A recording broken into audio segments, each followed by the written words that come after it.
My name is Karol Swiacki. I've been born in Poland and I'm living in Great Britain, and this is exactly where we founded the charity called Ukraine Relief, which I am a founder and CEO of. And I was a DJ and musician for about 10 years in the UK. And when the full-scale invasion started, I've decided to help Ukraine, and here I am after 1,000 days sitting in Ukraine.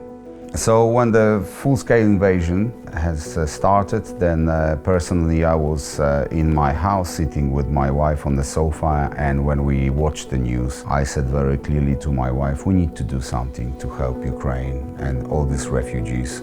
And within 3 days, we first started at our house, then we had our colleague shop in Boscombe, who gave us the warehouse, then we had another big warehouse from Castle Point, which we are still there till this day.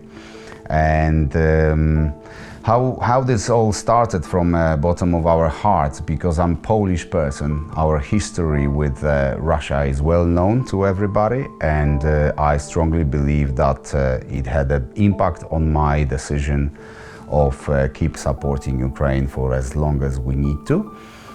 Because my grandmother told me the stories what Russian soldiers were doing in Poland in the past. I was then 10-year-old, and after that I really wanted to understand why all this madness was going on in the time of after Second World War, when our country was deoccupied by Russia and then occupied by Russia at the same time, and we don't want Ukraine to be in the same position.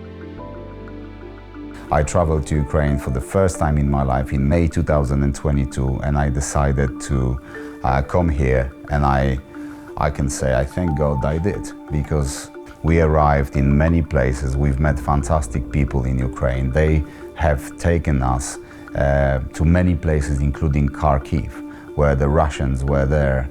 Sounds of bullets and still some buildings were on fire. It was one of the worst experience in my life, and I thought, you know what, I will never stop. I cried that day. I remember I stood there and there was a big rocket attack on the market in Kharkiv, which was burned and many people died. And I said, you know what, I'm not gonna give up on these people. We need to do our best. And from that moment, I did not stop even one day. I didn't have really almost one day off during this period of time.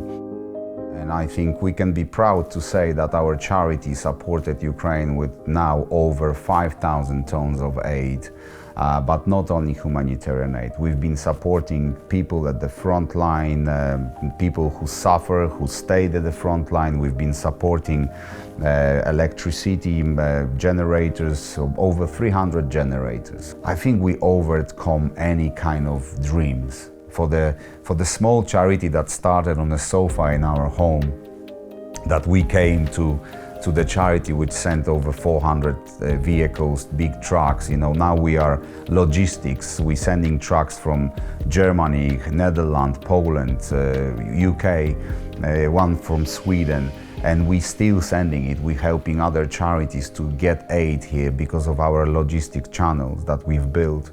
And I'm here with all my colleagues and friends and Ukraine Relief team. We are here to represent hundreds and hundreds of people, not only volunteers, but also donors and everybody around.